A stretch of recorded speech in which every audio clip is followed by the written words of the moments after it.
Jai Hind and welcome to Dev Talks. This is Aadi on my latest episode of what is going to happen in the Ukraine war and what actually happened yesterday during the Ukraine war. Very interesting circumstances which actually evolved yesterday from this entire conflict, and it brought about certain questions that I've actually asked. Is there a divide amongst the countries within NATO on how to handle this Ukraine conflict going forward? There are big questions being asked. Let's ask those big questions. But before that, guys, please do like this video, subscribe to this channel, check your bell icon notifications. Of course, please do ask your questions and write comments about the videos and about various queries or thoughts that you might have about the subject which is being covered. As usual, I have created some PowerPoint slides for us to kind of understand what exactly happened yesterday and how close did we come to World War III. Let's get into those slides and try and understand what happened yesterday, right? So the first thing is, of course, there was a missile that went across into Poland, not very far deep within Poland. It's about 5-6 miles within Poland, and it fell down in this particular town. It's a little difficult to pronounce. It's Predzibodo. It fell down and it killed two people, unfortunately. So this is what the news actually came out, that there is a missile that has fallen in Poland, and it's taken the lives of two people. Now, this is a phrase I want us all to remember right to the end of this presentation, because you'll get a little bit of a surprise as to why this particular phrase was being used so often yesterday, and as a matter of fact, even today. Russian made missile. Something that we need to understand: almost 70 to 80% of the military equipment being used in Ukraine by both the sides is, of course, Soviet made, it's Soviet derived. So, yeah, Russian made missile is quite right, it's quite accurate. Having said that, why is this phrase very important? Find out by the end of this presentation, so stay tuned. Now let's see. As I was saying, what was the incident? The incident was basically that this blast occurred about 6.4 kilometers from the Polish-Ukrainian border, and at pretty much the same time when the Russians were attacking heavy missile strikes on Poland. There are reports of about 110 missiles that have been fired yesterday on Poland, causing immense damage. And again, this is not me saying, this is the Ukrainian saying. Now, the first statement, from Poland that came out was at 15:40 hours Polish time, which said that a Russian-made missile, repeat, watch it, fell in Kiev, killing two citizens of the Republic of Poland. Now, of course, all the G20 meeting was happening in Bali. G20 also has the G7 and the NATO members. They immediately called for a meeting. You saw those photographs with Ursula, with Macron, with Rishi Sunak, of course, Joe Biden, and the rest of the gang sitting around a table trying to figure out what exactly happened and how to go forward. Statements were issued, and this and that and the other at a joint level. But at an individual level, France, UK, Turkey, and as a matter of fact, even China urged a certain amount of caution while moving forward with this entire game. Now, in came the clincher within, I would say, a very short time of this particular incident. Volodymyr Zelensky, the president of Ukraine, came out and said, and I quote, "It's a very significant escalation in the war," right? And of course, the media, that is the clincher, which creates such a lot of chaos, started the discussions without having any base of Articles 4 and 5. As a matter of fact, I'll tell you what the Articles 4 and 5 are in some, in a very short gist, so that we understand, especially the British media. I don't know, and I don't have any proof to say this. It seemed like the incident and the articles and the write-ups came out like super fast. I don't know, it was how well this particular thing was coordinated. Couple of examples for you. The Times said, uh, you know, the Russians blamed for a fatal strike in Poland. Russian missiles hit Poland. Russian bombs hit Poland. So, three times the Metro and the Mirror said, interestingly, they actually said the same little thing: Russian missiles. So it went from Russian made missiles to Russian missiles by the time it reached England, I guess these guys were playing some Chinese whispers. With Xi Jinping being around, I guess that was a popular game to play. Jokes apart, let's move forward and figure out what exactly is this Article 4 and 5. Article 4, in simple words, is the start of a formal consultation within the threatened members or any particular member that has got threatened about the risk posed. Right? It says that the NATO members will consult together, but it does not need or require that the alliance enter a particular conflict. Any NATO member can call for Article 4, and of course, this has to be in a consensus. Remember, NATO is supposed to be a democratic alliance with, of course, I think a triple or a quadruple vote for the US, and the rest of them have equal alliance where the consensus needs to be formed. Since the alliance creation in 1949, Article 4 has been reached 7 times. So that has happened, and it was most recently done on the 24th of February when Bulgaria, Czechoslovakia, Czech Republic, Slovakia, Czech Republic, Estonia, Latvia, Lithuania, Poland, Romania, Slovakia requested to hold consultations under Article 4 to understand how they could protect themselves against the Russian invasion. Now, Article 5, the principle, which is the baseline of this entire NATO treaty, is known as the Washington Treaty of 1949, is the idea of collective defense, meaning that an attack against one NATO ally is considered an attack against all, one and all, the keystone of NATO, right? It states that an armed attack against one member is an attack against all and sets in motion, mind you, read carefully, the possibility of collective self defense. And I'm not saying this is the NATO website. However, it also says that it commits each NATO member to assist the party or parties so attacked and to take such actions as it deems necessary, including the use of armed force. So basically, what I'm trying to say is it does not automatically result in war, unlike what was being propagated yesterday on the media. A lot of the media started off, especially the BBC, I must point it out. They were about to probably just wear the body armor, get their guns, and get into Poland right there by the way the rhetoric was on. I wanted to take a day to understand what is happening at the back end. I could have done this video yesterday reporting a very tactical analysis.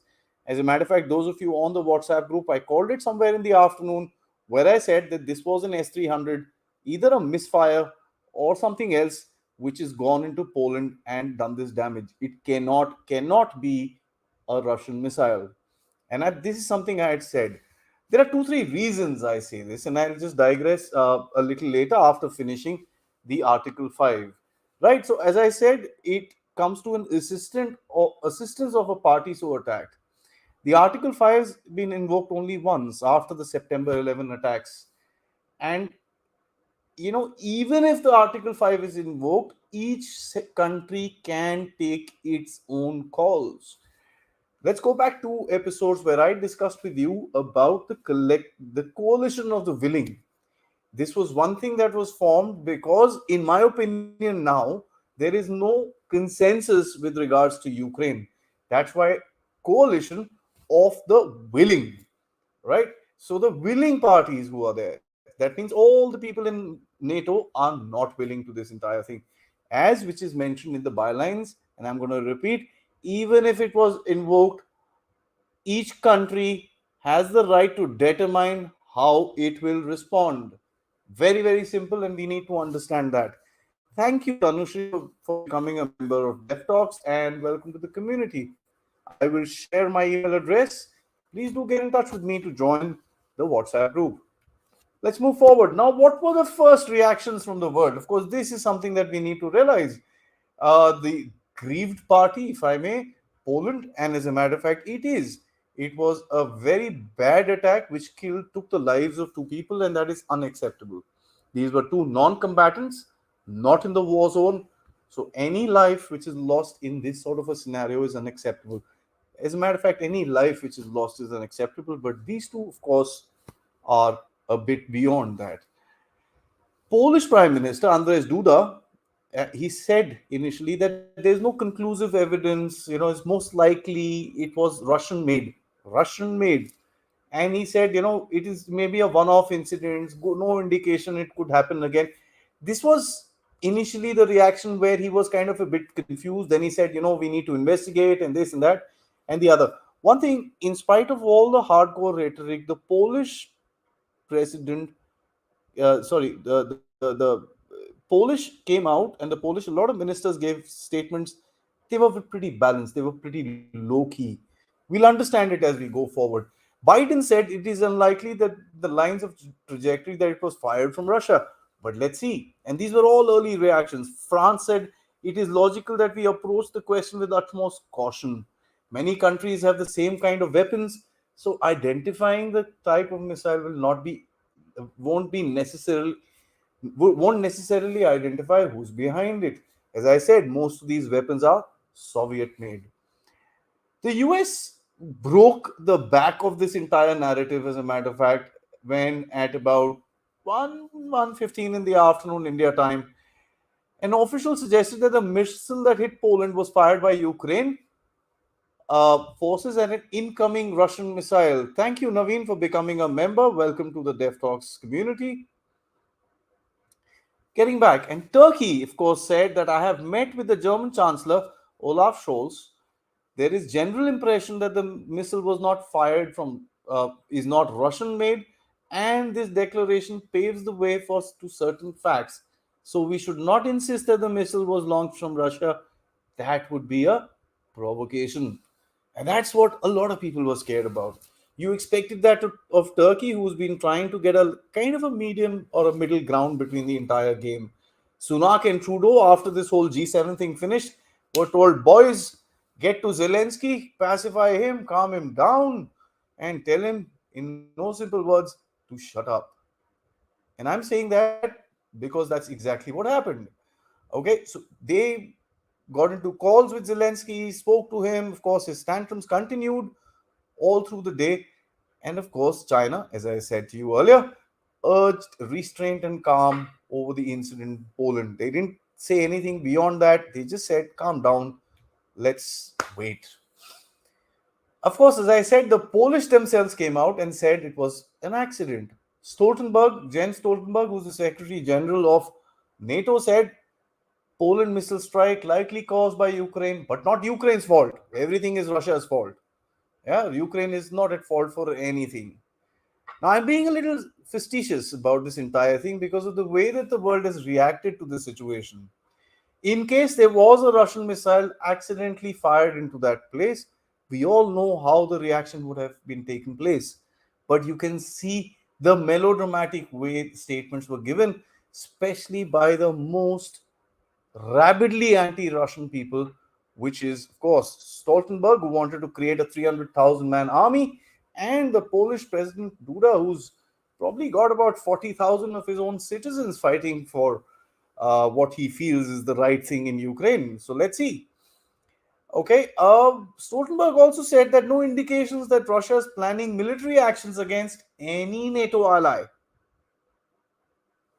Okay, fantastic. I hope he remembers that when he gives out the next rhetoric saying the fact that the Russians want to take over Eastern Europe. Heard that before, right? So here is the indication which is telling you, coming from the Secretary General of the NATO, saying that there is no indication that Russia is planning any military action against any NATO country. Then why is this whole rhetoric that the Russians want to take over Eastern Europe and create back the Soviet Union? That anybody will not answer. All right, let's move forward. Interestingly, this particular screenshot on the right hand side of the screen has been taken from the Ukrainska Pravda. That is the Pravda newspaper, which is a very famous newspaper from Russia, printed, mind you, in Ukraine. Right, timing of course is India time, so don't look at that. And the date was yesterday's. I kind of clipped it out yesterday and kept it because I wanted to see whether the Ukrainians would actually accept something that their own press is printing. The biggest question, or let me just read this first. He said a NATO aircraft flying into Polish airspace Tuesday tracked the missile that landed in the country. So CNN quoting a NATO military official. Quote from the NATO official: Intel with the radar tracks of the missile was provided to NATO and Poland. Details say NATO aircraft have been conducting regular surveillance around Ukraine since the Russian invasion began. The aircraft flying above Poland Tuesday was monitoring these events. NATO official did not say who launched the missile, but that was tracked and landing in Poland, not sure where it was fired from. Previously, again, as I said, Joe Biden has said, it's unlikely could be fired. Why did Joe Biden rubbish those claims? He was being Putin this, Putin that, Putin tax. He was the first guy who came out and said, I don't think so. This is what has happened. Amongst the biggest leaders, he was the first guy. How did he know so fast? Of course, the popular story is AVAX. The other popular story that I'd like to hint on to is that the US has accepted there are troops on the ground. Do they have EW capability or any other radar capability where they're able to track certain missiles and certain setups? I'm not sure. I'm just asking a simple question. The factor that Joe Biden came out number one and rubbished this all in even before the Polish did it tells you something. The Polish was kind of teetering in the balance. The minute Joe Biden said this, everybody just fell on this side and said no, and this and that and the other. So the entire thing came down. But of course, our friend Zelensky and his cohorts in Ukraine, the president of Ukraine, they kept the rhetoric up. And as a matter of fact, even today, a certain amount of the rhetoric has still been kept up. So let's understand what all they said. They said that this is a significant escalation. He also said, I had no doubt that it was not our missile strike. We have to participate in the investigation to figure this out. Common political this thing. Something has happened, give me data, I'll investigate, and if I'm at fault, I'll let you know. And that will whenever it does happen. Dmytro Kulba, the foreign minister, the Ukrainian minister of foreign affairs, said that initiated a tweet claiming that the allegations of Ukrainian air defense behind the hit in Poland was false and a conspiracy theory. And he said Russia now promotes a conspiracy theory that it was allegedly a missile from the Ukrainian air defense that fell into Poland, which is absolutely not true.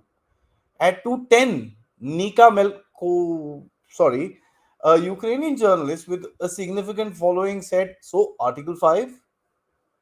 20 minutes later, she said, she basically toned herself down and said, wait for the official information. Another member of Ukraine's parliament, Lisa Vasenko, said, tweeted Article 5. That is just about it. And then, of course, she also wrote, which the strikes and that reaction is equal to appeasement. Okay, so that was a very hard hitting statement. Now, of course, there are these little countries in the Baltics, little by size and no way by their standing. Of course, each country has to be respected, but the size of these countries is a little particularly small. The Baltic states, which came on the front line of Russia, by the way, and they've got some guts standing in front of Russia and talking about it. The president of Lithuania said every inch of NATO territory must be defended.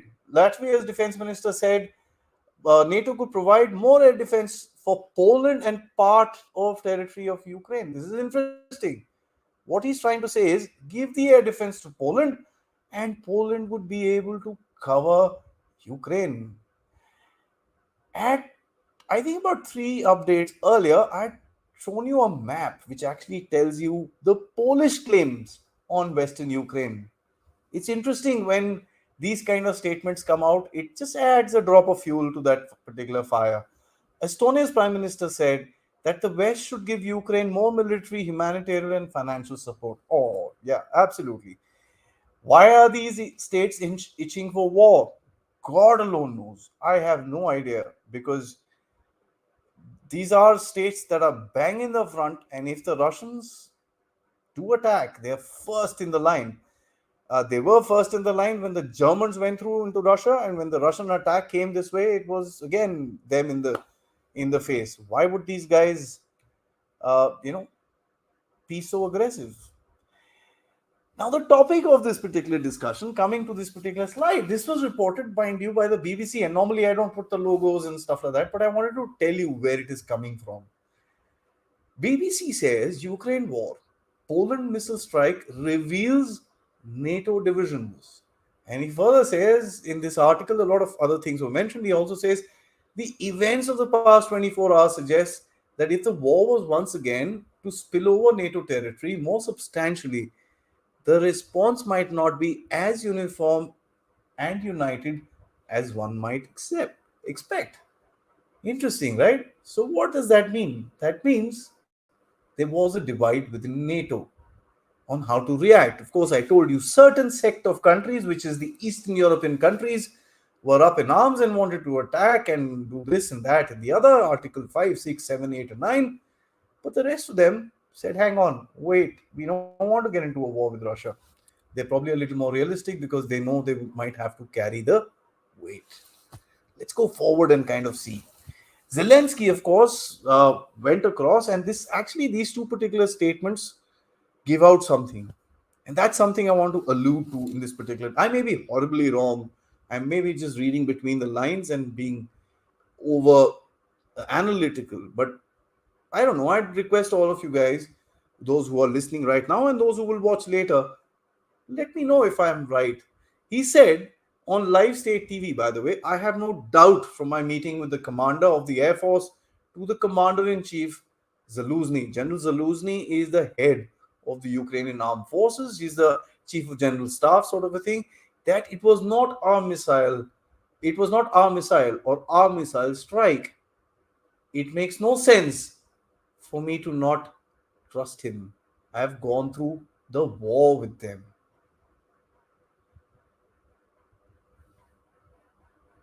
It makes no sense for me not to trust them. Interesting statements. Is there a divide between the civilian and the military leadership? Is there a divide in terms of how the war is being conducted?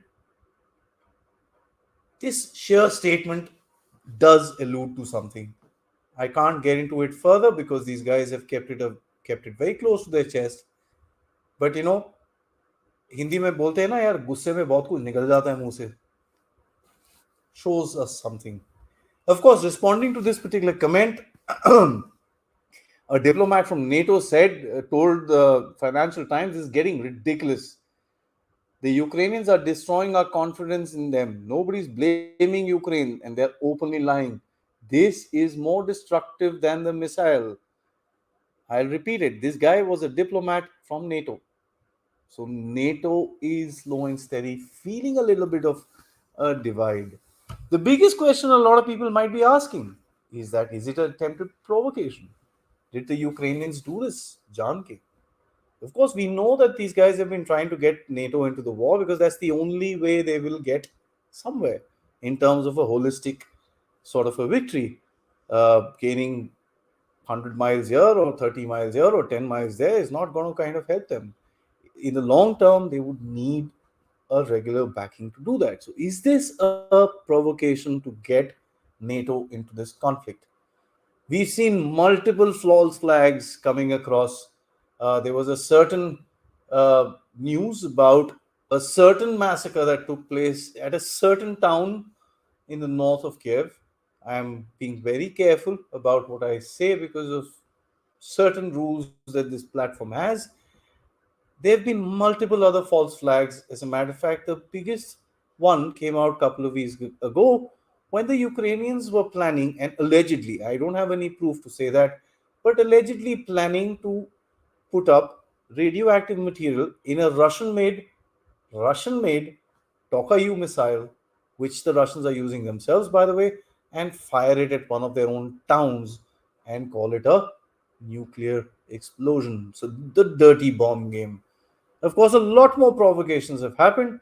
A lot more false flags have taken place. Today, of course, they've gone into Kherson and said, oh, the Russians are killing. They did that in Izium. They did that in Kharkiv. They've been doing that all over the place. False flags, quite a possibility, but God knows. Of course, yesterday was a very bad day for Kiev. They had not for Kiev, but for the Kiev government in Ukraine.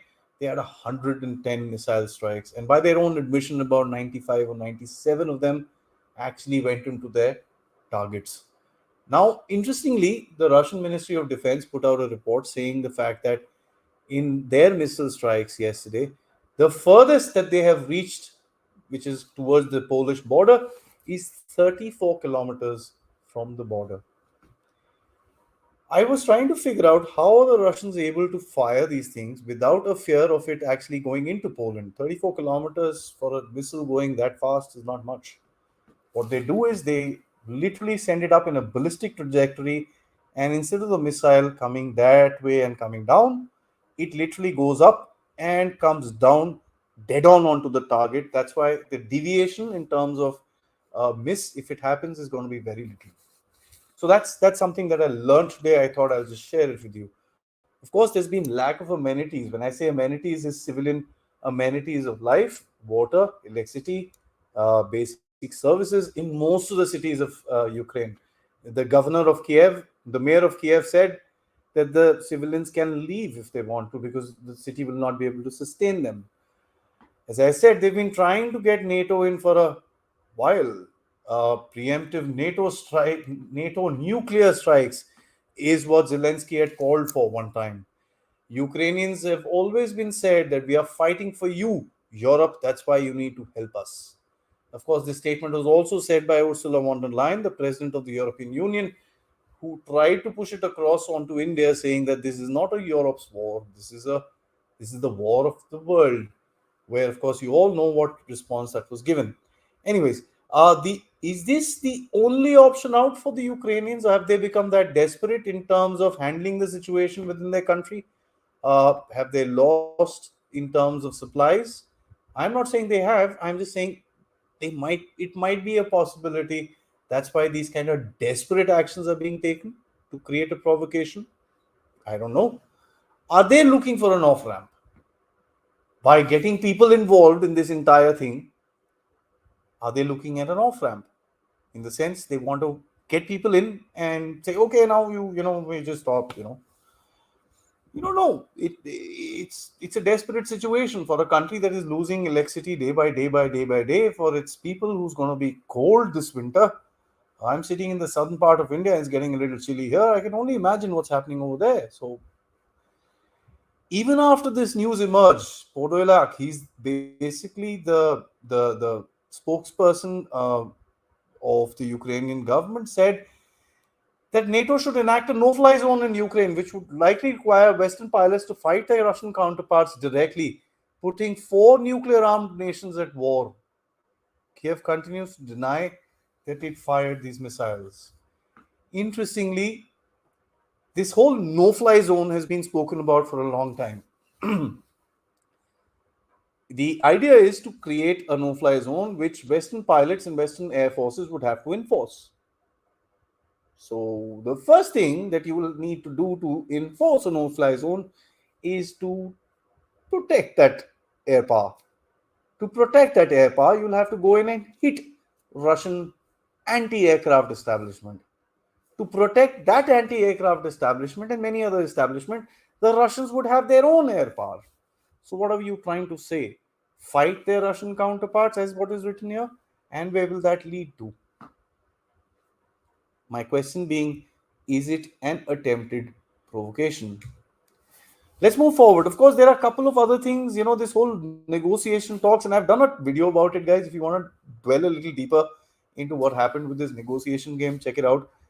It's called US is pushing Ukraine into negotiations. So initially he said, no, I'm not going to do it. Now he says, I've got a 10-point action plan and I will not talk to Putin here. Anyways, the Foreign Policy magazine, which is supposed to be a very hardened, Western neocon globalist sort of an affair, which states that Ukraine's appetite for weapons is straining Western stockpiles. I think everyone now is sufficiently worried, a NATO official said. Foreign policy, as I said, is a very, very West-leaning sort of a, publication. Of course, as I said, Zelensky has a 10-point plan. He says radiation safety and nuclear weapons, safety of the nuclear weapons, or not to fire any nuclear weapons into Ukraine, food safety, which is safety of food for its population, energy, which of course he doesn't have, release of prisoners and internees, pretty self-explanatory. Implementation of the UN Charter. I don't know what charter he's talking about, but yeah, fair enough. Uh, Withdrawal of the Russian forces and cessation of hostilities. Justice. Ecocide and environmental protection. Interestingly, he went to the COP27 and said, till the time this war is on, there cannot be anything done for the environment because, all these bombs and all that are creating a lot of pollution. So probably that is what has been put here. It's remember, this is a neocon globalist sort of an affair which has been put together. So of course, environment has to be there. Escalation prevention, that once the war stops, nothing should happen, and confirmation of the end of the war. If I know him well, he'll need 5 witnesses as well. This is exactly what was that hit Poland, an S-300 missile. Now, S-300 is a Soviet origin. It was started in somewhere in the late 1960s. They've got various different versions of it. So the ones that were made in 1960s are not the ones that are being used here. Independent reporters have said that this particular missile or this particular system was built in the year 1975, and so it's probably pretty old. I don't know how well it was maintained, and this and that. Now, there can be two things that could have happened why this missile went towards the opposite direction. As a matter of fact, I told you, the Russians have said that the closest to the Polish border that they fired was 34 kilometers. So yes, there is a possibility that this guy was somewhere in the center. The Russian missile crossed, and they fired a missile behind it. And of course, the missile detonated. This thing went straight into Poland and detonated. That could be one possibility. The second possibility was, because these are radar guided missiles, it took off, the guidance went off. Instead of turning left, it went right, and it just went, or wherever. Instead of turning right, it went left or north or south, and it's just opposite, and it went the other direction. The third could be, because these are guided missiles, that it was fired in that direction to create a provocation, as I asked you. So there are three main things. Now, this although very Ukraine leaning handle, UA weapons, Ukrainian weapon tracker, he said that, so what crashed today in the village of Poland, I'm sorry, I'm not going to try and pronounce that name, with the cooperation of so and so, we analyzed that the available photos of fragments that came clear to the conclusion that they belong to a 48D6 motor of a 5V55 series of missile from the S-300 air defense system, a Ukrainian one. Now, interestingly, there are a couple of other things that I'd like to tell you. The Russians also use the S-300, and they've been using it for firing into land targets, interestingly. This is something that came out. I don't know, they've probably done some rewiring in that particular system. The Ukrainians are using the same systems, but the Ukrainian systems are rather older. The Russians have used rather newer systems because, of course, after the breakup of the Soviet Union, the Russians could continue the development, whereas the Ukrainians were not able to. Mind you, before any country came out and said anything, it were independent reporters, independent analysts who came out and said it was an S-300. Because people have obviously when independent analysts do it, they do it not for the cause of getting $10 out of an article presented first, but out of a sheer factor of involvement within the subject and trying to understand what it is, right? So I'm not trying to say that these independent analysts like myself, of course, are better, but jokes apart, this is exactly what happened yesterday. A lot of people took that. This, of course, doesn't relate to this particular subject, but I thought I'll just put this out there, and this news came out. It probably missed my eye previously, but I saw it today. It says US quietly announces a new Ukraine command with a 3-star general. The Ukraine command will officially be called a Security Assistant Group Ukraine, or SAGU, and will be based out of Europe, US Army Europe and Africa headquarters in Wiesbaden, Germany. it would be led by a three-star general. Why they're doing this right now, I don't know. Coalition of the willing, putting some pressure on the Russians, or trying to inventory the weapons that went to Ukraine. If you believe the Americans is the third option, but let's see. In the beginning of the episode, I asked you guys to remember one small little term, and that was Russian made missile. Today, a Dutch court has confirmed MH17 was shot down by a, I'm sure all of you can read it. I'm going to read it very, very slowly. Russian made missile. Ladies and gentlemen, that's how a narrative is built. This particular court news came out today on the same day that there was a missile threat of some sort. And the Russian made has been used again. Now, I'm not going to get into the conspiracy theory of who shot down MH17, but just the repeated use of these three little words tells you something. My thoughts: holes in the NATO responses. Of course, we saw a lot of these guys going in different directions, trying to figure out what to do. I don't think any of them want to get into a war, not with Russia or anyone else for that matter. They don't have the forces to do it, they don't have the ammunition to do it. You know, I'm going to call Mr. Zelensky, with all due respect, and the amount of, and let me just put this across. A lot of people have called me a Putin agent and a Putin lover. Let me appreciate the Ukrainians for what they're doing. Couple of things. Mr. Zelensky has been able to put up a very strong face in front of the world till yesterday. Yesterday was a little bit of an embarrassment, if I may. But till yesterday, the guy has been in front with his green t-shirt and his six-pack trousers and his sport shoes. He's been there. He's been there with his forces. He's been there with his generals. He's been there every night on his, I don't know, Telegram channel or somewhere where he puts out a statement. It's the Ukrainian forces. Let me assure you, they're fighting in odds which are unimaginable. Right? I have nothing but respect for them. What I don't have respect for is this whole game that is being played in Ukraine. Right?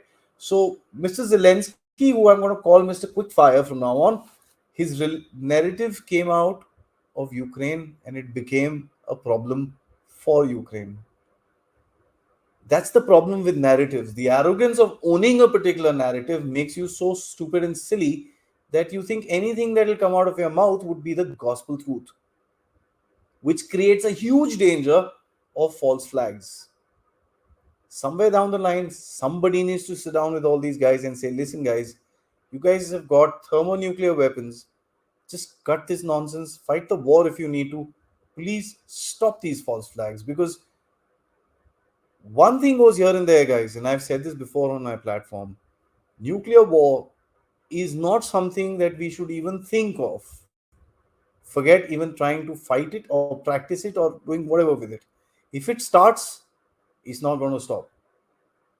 It took the world leaders sitting in G20 and some of the most powerful leaders in the world to stop a single 150-kilometer range missile that killed two people. God rest their soul in peace, but just two people.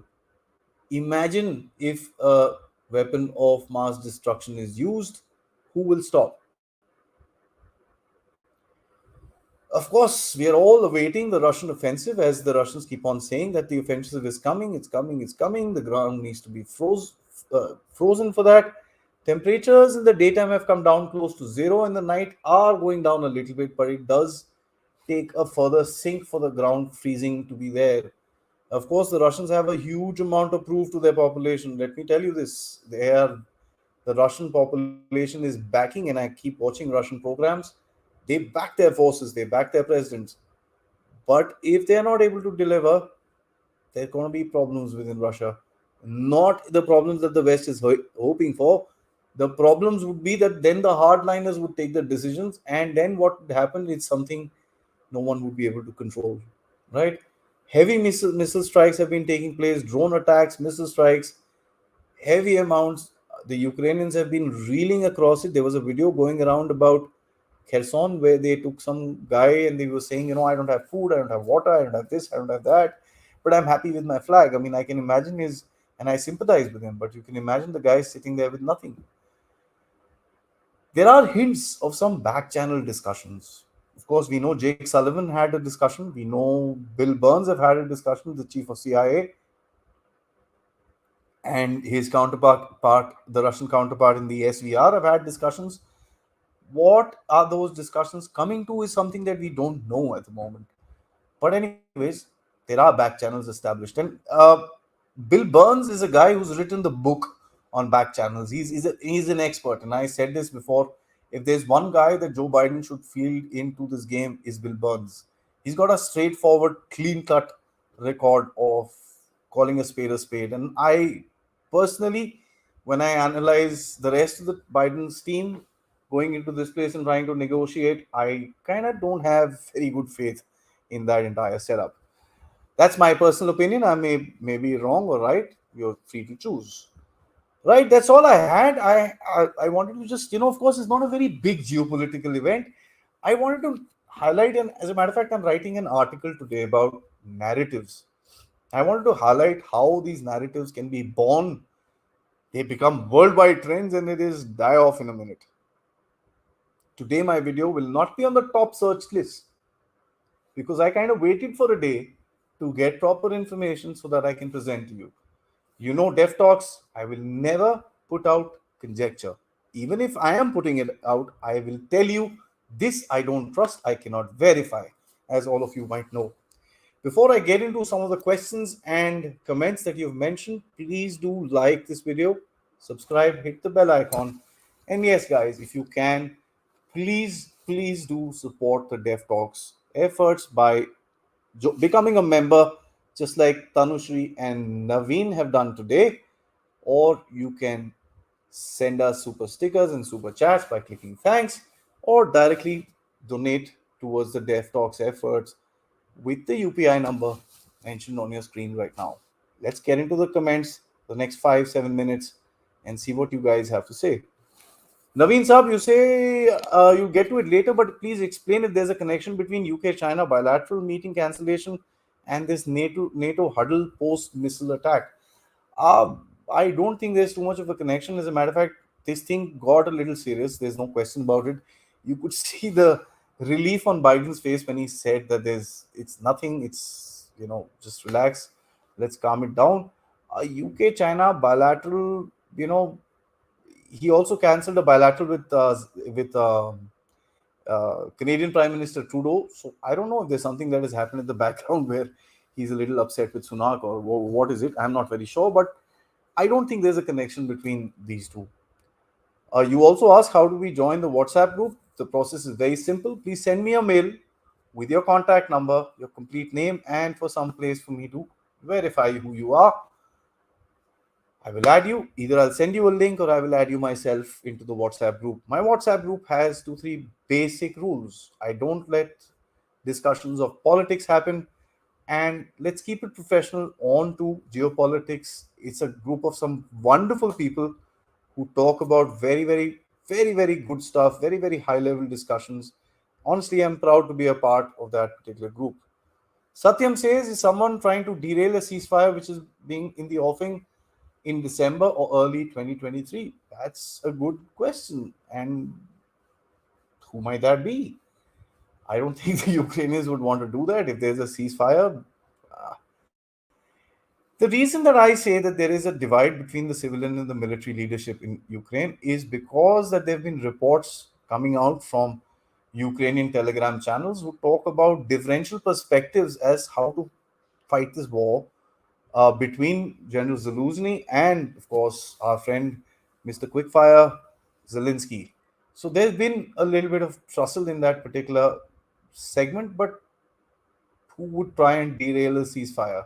I don't think the Ukrainians are that far thought in terms of all this stuff. Uh, right. Let's move forward. When Kargil war was on, did any country help Pakistan in any way? Why everyone is saying it needs help?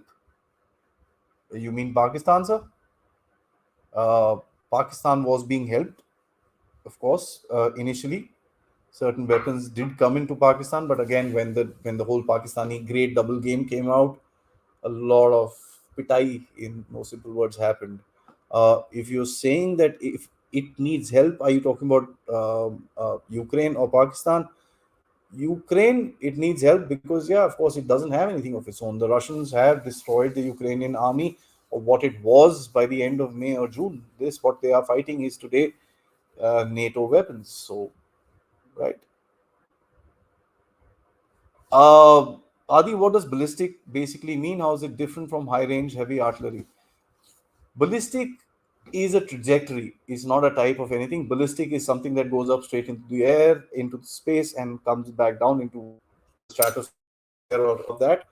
High range heavy artillery would be something that extends in particular range, and ballistic missiles can be of very, very long range, intercontinental ballistic missiles for that matter. So there's a artillery would be shells, these things, ballistic. Okay, of course, even when you're talking about shells, there's a ballistic trajectory that is formed. But when you're talking about ballistic missiles, it's the way that they're actually going on to the particular target. Naveen, I'd really recommend you join us for our next firepower episode and watch the two episodes I've done on firepower with General Shankar. Very interesting stuff. We're going to come up with the Kargil game. So, is it live again, Mister? Is it live again? When we were talking about Kargil, you can join us in the next episode. It'll be amazing to go through that particular story. Why does Ukraine keep trying to take back Zaporozhye nuclear power plant even after failing so many times? Is it for energy? Just the nature of Ukrainian army, which seems to go and attack wherever it can? Yeah, I'm sure that's not the king. I agree with you when you say the energy part of it. Plus, please understand this particular plant has been in the news for a long, long time. When you're in the news for that long a time, it also creates a certain value for it, right? It's some weird value that it creates. And when you do capture that, it gives you certain brownie points. So yeah, it's a whole lot of things. But personally, I would go for the energy factor of it because this particular plant used to provide for almost 25% of Ukraine's energy needs. So that's pretty heavy. Thank you, sir, for the compliment. Even the Guardian of UK had a news report naming the missile that fell in Poland as a Russian-made missile in their headlines. This is so mischievous, and they do it intentionally. I am not sure, sir. I am not sure whether this whole MH17 report was delayed a day so that they could play this game. The West, the war of narratives, right? It's interesting how they play it, but they do. So we need to be careful in India as well. USA ने 90 billion के हथियार बेचे। Russia versus Ukraine war में USA की कमाई हो गई। अब वो दूसरे कंट्री में वॉर लगाने की सोचेगा जहां उसकी कमाई हो। यार साहब, आपने तो पैंट उतार दी यूएसए की एक झटके में। ऐसे मत करो यार। Yeah, well, yeah, military industrial complex also has a huge part to play, but please understand this is a larger game that the US wants to play part of the military industrial complex, but the game is to contain Russia and maintain its hegemony in terms of a world dominant power and stuff like that. Has back channel talk started between Russia and Ukraine for ceasefire? I don't know if there talks of a ceasefire, but channel talks are there.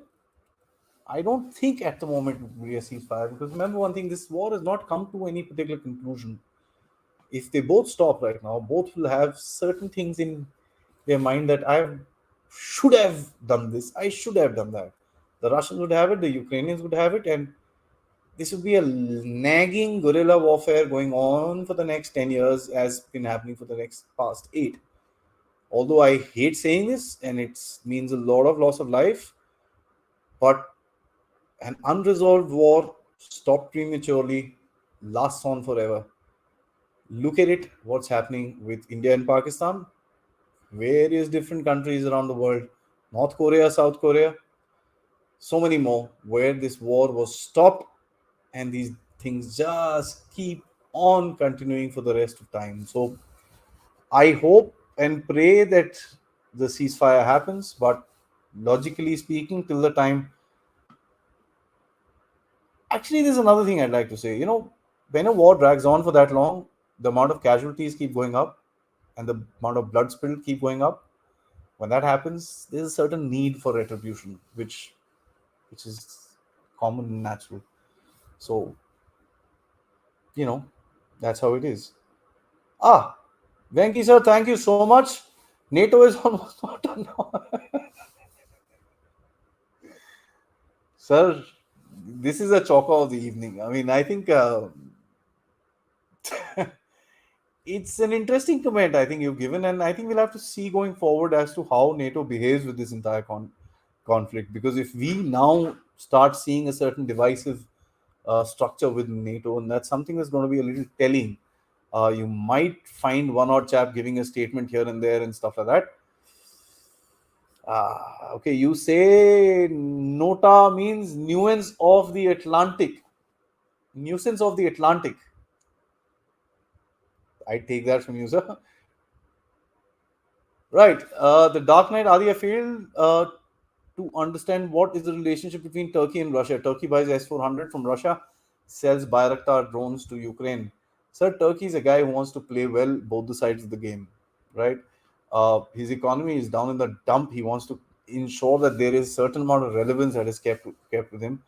Uh, he bought the S-400 not from Russia to please Russia. He bought the S-400 to finger the Americans, and yeah, he was successful in doing that. Remember, his style of diplomacy is basically creating a certain importance for himself, so people run to him and do this. Uh, a lot of people have had speculations about their reservations with regards to Sweden and NATO and this whole attack that took place in Turkey. The PKK connection that has been immediately taken out by Turkey within kind of hours of this entire thing happening. A lot of people don't trust it. I don't have any way to prove one way or the other, but the Turkish relationship with Russia today is interesting because Russia is planning to make, Ukraine used to be the hub of a lot of the oil pipelines going through, and today Russia is wanting to make Turkey the hub of gas within the Black Sea, supplying to Europe and various different nations. So might be that there is a lot, but let me tell you, it's a love-hate relationship between Turkey and Russia. And a lot of people will not agree with me when I say this, but I'm going to put my neck out and say it is also a love and hate relationship between Russia and China. So, you know, Akshay Sab, hello. The topic, you can, of course, check out the topic and rewatch this episode. Okay, last two questions, and then I'm going to be done for the evening. Any speculation the UK Russia future cooperation? Your comment on Sunak. Is he a globalist? Well, shorter than stamping himself on the head, I don't think he can get further than that. But I don't know. I mean, see, his father-in-law, Narayan Murthy, has a lot of uh, uh, interests in Russia, so they might just be a possibility. I'm just going far ahead. I don't think it's even relevant, but there might be. There's a teeny tiny possibility that some kind of a breakthrough might happen. A lot of Britishers actually say because he's an Indian, Indians and Russians are close together. There might be a breakthrough between these things. But till the time this war doesn't stop and this whole rhetoric doesn't stop, it's very difficult to move forward and create any sort of a balance because the lack of trust between both the sides is going to be massive. There's one of the reasons why the world today is looking for a balanced power like India, Saudi Arabia, and stuff like that, who are wanting to kind of, who are able to speak to both the sides at a at the same level. So it's like that, and it's a sad story. But uh, as far as the global is concerned, I mean, this is just what I think.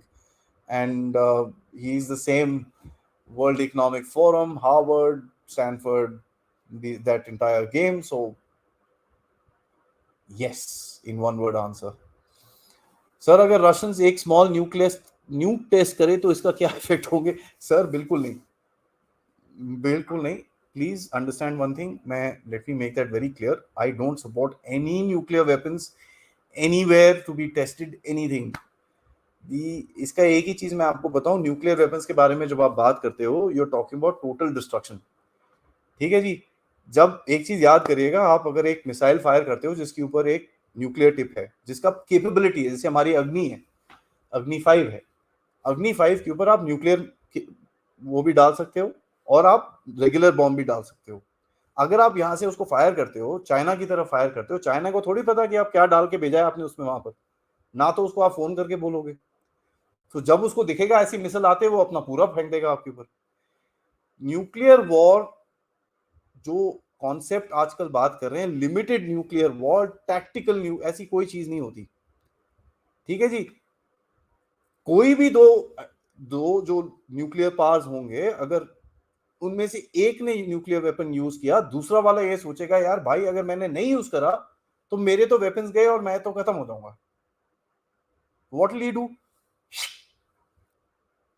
ठीक है। सो ये बड़ी बहुत high escalation चीजें होती हैं, and I don't think Russians will ever do something like this, or even the Americans will do something like this. I'm not saying Russians बहुत वो हैं, but the Americans, यार देखो जितने भी जो बाइडेन को आप और उनकी गवर्नमेंट को आप वो कर लो, बट वो पागल नहीं है। That much I can tell you. The use of nuclear weapons is not going to happen. Let me put that across very clearly. Because if it does, then all this is worthless, if I may. Right, last two comments up. It's another 3 minutes and 15 seconds for me to close, so I'll take as many as I can with short comments. Janet Yellen said that India can buy as much as Russian oil it wants, but she placed conditions on India that she can't use the Western insurance systems for these purchases. Sir, let them keep putting conditions on what they want to, wherever we are going to be. And as a matter of fact, you also write 85% of trade insurance is controlled by Western firms. Not anymore, sir. It used to be controlled by the London insurance market. It's not anymore. There are various different countries within India and within Russia that are giving insurance for Russian oil to be transported. These are basically veiled threats that are given to India to ensure to sway the public opinion somewhere. These are things that are said in the open to kind of show that India is, oh, we are very close to you, we respect your interests, but please do this for us and this and that. So it's kind of a pressure tactic. I don't think India is going to fall for that. India did not fall for it when they were actually pressuring us. This is food for thought. Post meltdown, Russia could have made standstill agreements with the erstwhile Soviet republics, which plausibly could have kept NATO at bay. Leave that to the experts to ponder about. Sir, a fantastic thought, only if the Americans would have kept their nose out. When the Americans realized that the Soviet Union was falling, they sent all sorts of Harvard graduates and Stanford graduates into Russia to try and teach them capitalism. Here was a community and a society that had not seen openness for the past 50, 70 years. And you suddenly came up and tried to teach them a whole new style of living, which created chaos in terms of corruption and various other things. And I'm going to go a step forward, Venki Saab, and say this, and I leave something for you to think about. Because of all the corruption and because of all the tamasha, is always a strong man that appears. Look at any example around the world. That strong man for Russia was Putin. So if someone created Putin, it was not the Russians, it was the West. It was the West who tried to exploit this entire situation to their advantage. And let's make it very clear, the West had promised Russia not one step forward east. They still went ahead and did it. So it's part of the game. That's fine. But that's where we are today. And last comment, okay, no more after this.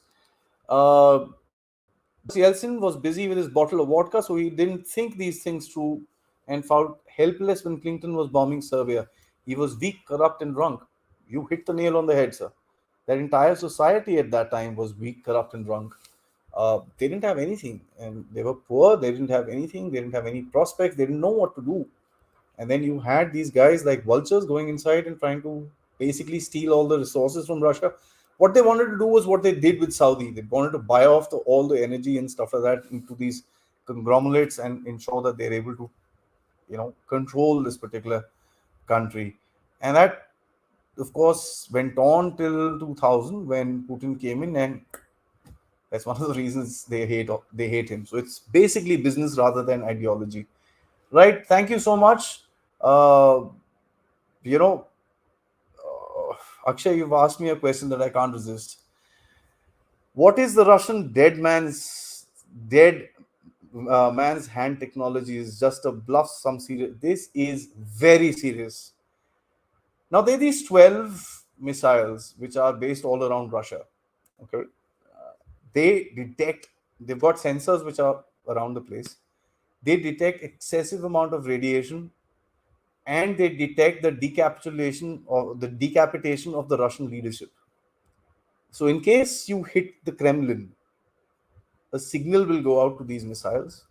There are 12 of these missiles all across Russia who will launch together. And these missiles are not ballistic, or they're not nuclear missiles. They're not even exploding missiles. They're missiles that send out signals. These missiles will go across Russia, putting out signals of towards the ballistic missiles that are there all over the country. And remember, Russia has some 7,000 missiles. I'm not exact number. It's about 5 or 6,000. All of them will launch at the same time. So their concept of saying is that if you kill us, we destroy the world. So that's called the dead man's hand. That even if I'm dead, my hand would press the button, not literally, but it will fire a missile and it will take out all its adversaries. This was put up in a time where most of the missiles were pre-targeted. What pre-target means that this particular missile will go hit that particular city, that particular missile will go hit that particular city. So these missiles were pre-targeted. Somewhere in the mid 80s, they kind of de-targeted the missiles when there were some treaties that took place, INF treaty and the other treaties that took place. They de-targeted their missiles to kind of give them that extra time, that in case something like this happens, by the time the targeting has happened, the politicians say, hey, hello, let's stop, don't do this, and the damn thing would stop. But this dead man's hand is there. It has been there since the late 1970s. Okay, so it's not something new. It's been there, and it's one of the most dangerous things that the Russians have fielded and I'm sure the Americans also have something like this. So it's damn dangerous. Right. Thank you so much. As Arun Saab said, Jai Hind and good night. Thank you so much, guys, for joining me. Nice, always nice to have some nice questions and intellectual questions from all of you. Thank you so much once again. Like, subscribe, hit the bell icon if you can. Do help and donate to the Dev Talks efforts by clicking thanks, join, or the UPI right here. Of course, guys, I just also want to say that the Soldier Speaks, I have about 5 or 6 more episodes coming out starting tomorrow. Stay tuned for that. These are some nice, beautiful stories, unheard of stories from from our forces, and for us to realize what kind of sacrifice that the soldiers and our forces make for this nation, for it to be the way it is today. Thank you so much for joining me. Jai Hind. Until next time.